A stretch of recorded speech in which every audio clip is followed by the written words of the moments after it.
Nicodemus here. Today's question is something that has been on my mind a lot. I've always really loved rocks, crystals, right? So I think as I've gotten older, I've bought like big citrines because like citrine is for like abundance, right? Then I have like a quartz, and quartz is really good for programming, and it's protecting you and all these things, right? So like I feel like in my room I have all these things, but as I've started to learn, like I guess I've been putting these things on like an altar, right? So like, is it bad to have it, or like thinking it's special, And then I'm thinking like I love Jesus, so like, do I need anything more than that? Is there like a trick at the ego, or like I don't know? So that's my question to you. Yeah, it's a good question too. It's especially in spirituality, and for my own journey it's interesting for me because in India they have this concept that you have all these different like teachers, and they call it like the guru, the remover of darkness. And it's interesting how they paint it, and this is somewhat what I grew up around is you almost have like these teachers, but then you have like the teacher of your teachers, the one that like in their mind guide your path. And it's funny when I found the course, it really, I'd already been reading a lot of like the gurus for many years, probably like well over a decade of my life. Like I'm talking hardcore. I mean, I was in my 20s. I would be partying out, hanging out. And the next day I'd be hungover, but like reading these books. It was very ironic, or very, at that time I was very split, and in that what like it was very difficult for me to bring it into my experience. I mean, I would have these revelations and insights and all this stuff, but I was also a kid at the time. And then when I discovered the course, even then though, there were a lot of parallels for me. But in the end, I would almost say like Jesus is my Satguru. That's how, and it actually in India, there's pictures of Christ, like Jesus everywhere. I mean, he's considered like a very enlightened being. So it's not like, that's not, I found it very interesting.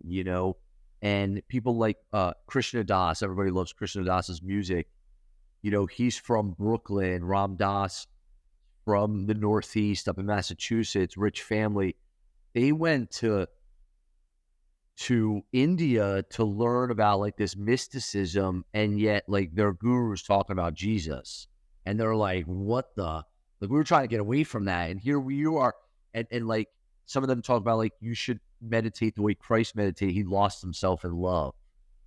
So the course addresses a lot of this stuff. And I used to be into crystals and all that. Here's the thing. It always comes down to what is it for? Like if you have a picture of Ganesh, and Ganesh reminds you of the removing of obstacles, the thing is there's no magic in the Ganesh itself. There's no magic in the crystal itself. And that's where it becomes magic, actually, the course would call it. So magic is this idea that there's this like power outside of you that could have a force against you or for you, like outside of God. That's magic. The course actually goes with the uncreative use of the mind. Because in creation is this process of the creator.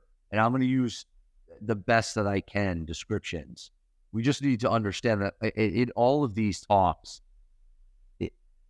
words fall short. I mean, words are symbols of thoughts, and thoughts are symbols of the thing itself. So when we're talking about it, it's already twice removed, and so we're doing our best to describe something.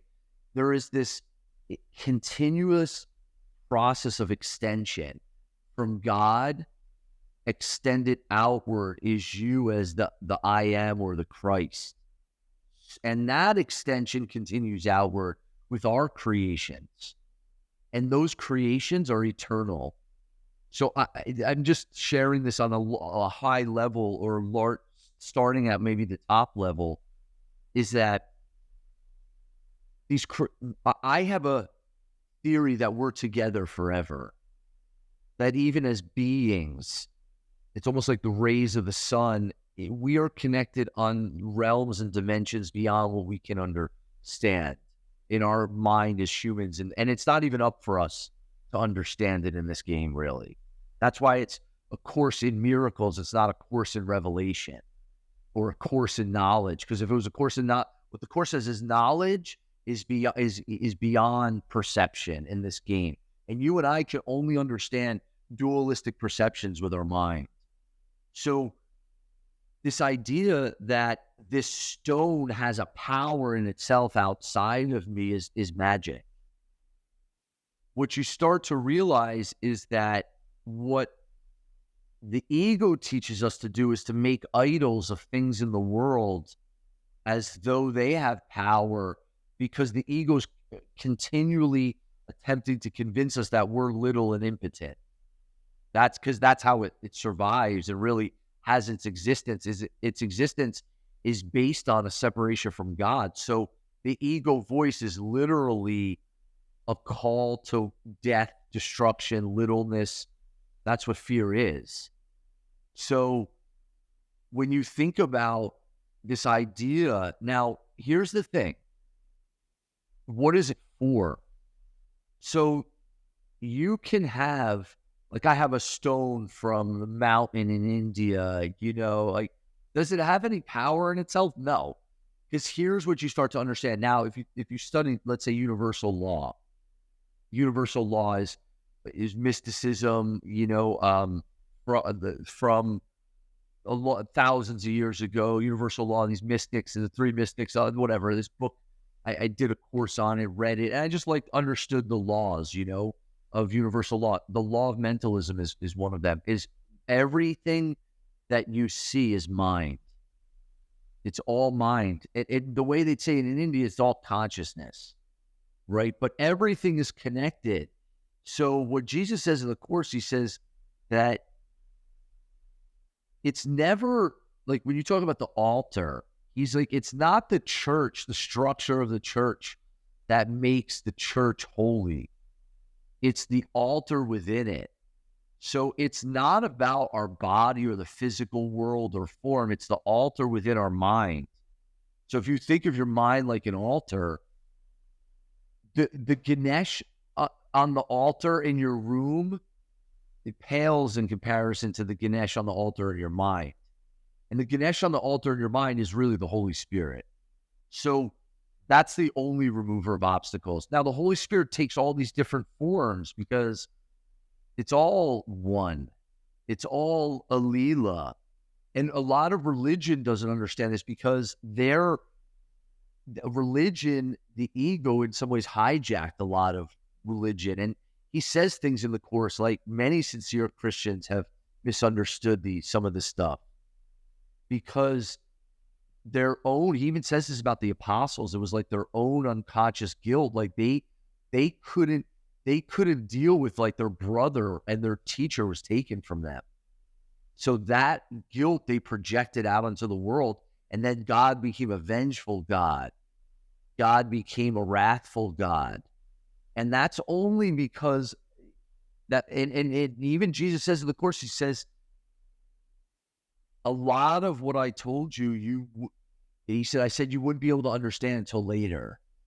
And this is a theory. I don't know. I can't prove any of this stuff. Is like, are we ready to hear now? That's why we're having conversations like this, because we're in a very different level of consciousness than we were, let's say, thousands of years ago. And still there's similarities.